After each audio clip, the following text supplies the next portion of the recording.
చంద్రబాబు గారు అయితే భారీ పథకానికే సిద్ధం.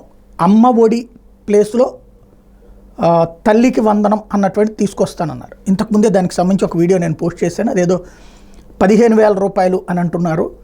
ఒక 15,000 ఏంటి అన్నటువంటిది తేలాల్సి ఉంది. అది ఎంతమంది పిల్లలు ఉంటే అంతమందికి ఇస్తానన్నారు కదా అన్నది. సరే, అది పక్కన పెడితే చంద్రబాబు గారు అధికారంలోకి వచ్చిన తర్వాత ఒకటి వెంటనే పెన్షన్లు పెంచారు.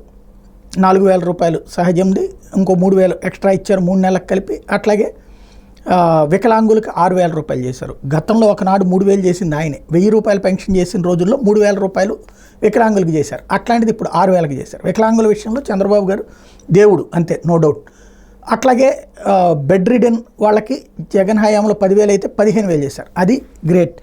ఈ రెండింటి విషయంలో, పెన్షన్ల విషయంలో బాబును కొట్టేవాళ్ళు ఎవరు లేరు. బాబు కరెక్ట్ ఆస్పెక్ట్ అందులో.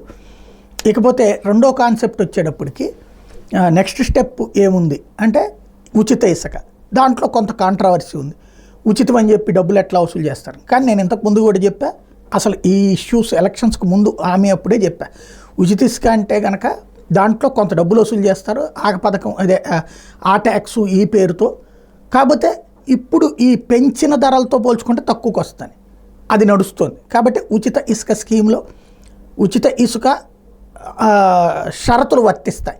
అదే సందర్భంలో ఇప్పుడు తాజాగా తెర మీదకి వచ్చినటువంటి అంశం ఏదైతే తల్లికి వందనం 15,000 రూపాయల చొప్పున ఇవ్వడానికి ముందుకొచ్చారు భారీగా. ఇప్పుడు వాస్తవంగా జగన్ హయాంలో ఇచ్చినటువంటిది 15,000 రూపాయలే ఇంటికి ఒక్కళ్ళకి ఇస్తూ వచ్చారు.